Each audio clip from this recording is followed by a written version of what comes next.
Look at this chat screen. It's 11 p.m. A coworker messages asking for help polishing a presentation for tomorrow morning. There's about a 3-second pause between reading that request and firing back a response.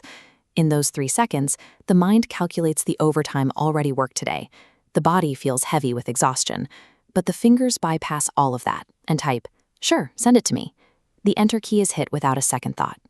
This reflex starts long before the corporate world. It's the same impulse that leads a student to select a university major solely to keep their parents happy, or to volunteer for the missing sections of a group project just to avoid a standoff with classmates. We spend years being taught that this cycle of swallowing our preferences to keep the peace is the definition of maturity. We are told that maturity means looking at the big picture and ensuring we never let anyone down, even at our own expense. But then comes the backlash. Fast forward to 1 a.m. The presentation is finished and the laptop is closed, but sleep is impossible. You're lying in the dark, staring at the ceiling, heart racing with a quiet, lingering frustration. The strange thing about that 1 a.m. anger is that it isn't actually directed at the coworker, the parents, or the lazy group members. When you really sit with the feeling, you realize you're mad at yourself. You are the one who typed okay. Swallowing your words has a cumulative effect. Every time you silence an honest reaction to keep a coworker happy or avoid a parent's frown, you shave off a small piece of your own perspective. Over decades, these thousands of tiny subtractions leave you standing in a life you don't actually recognize as your own. The person you were has been replaced by a series of polite compromises. To understand why we do this, we have to look at our internal scripts. We have a habit of hallucinating disastrous reactions from the people around us, long before they even have a chance to speak. Look at this graphic on the bottom left. We lock ourselves in a room with thought bubbles like, "He will definitely be mad," "She will definitely be disappointed," or "Everyone will think I'm selfish." Because we treat those projections as facts, we effectively make the decision for the other person. We answer their request based on an imagined worst-case scenario, completely bypassing any actual, real-world communication. Our own psychological projections act as the primary architect of this cage. We are deeply trapped by the fiction we write for others, long before they've even said a single word. This brings us to a psychological concept known as inner and outer congruence.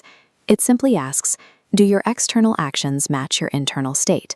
A simple yes can sprout from 2 roots, fear or love.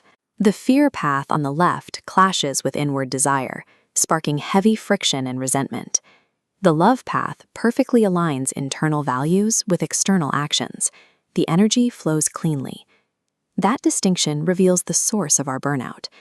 The heavy, soul-crushing emotional exhaustion we feel comes from the repeated, daily betrayal of the values we actually believe in.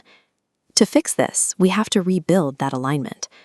The diagram in the center of the page maps out a 4-step sequence to get there. It starts with awareness of what you're feeling, moves to checking your internal values, assesses your choices, and finally achieves alignment. In practice, moving through those 4 steps requires a new micro-habit. Instead of letting that 3-second hesitation at the beginning be a moment of panic before surrendering, you have to claim it as a mandatory, hard pause. Inside that pause, you ask yourself one specific diagnostic question. Is the choice I am about to make coming from my values, or is it coming from my fear? Forcing yourself to clearly identify the underlying driver is the only mechanical way to interrupt your automatic response. It's the tool you use to start reclaiming your authentic voice. Now, there is a common trap here.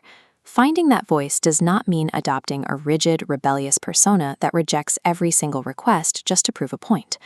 Look at the sticky note on the right side. The answer isn't always no. Sometimes you choose to say no because you need rest, and taking care of yourself is your responsibility. Other times you choose to say yes and take on an extra burden because you want to help. Both answers are completely valid, as long as they stem from a conscious alignment with your values. Breaking a lifelong habit of people-pleasing takes time.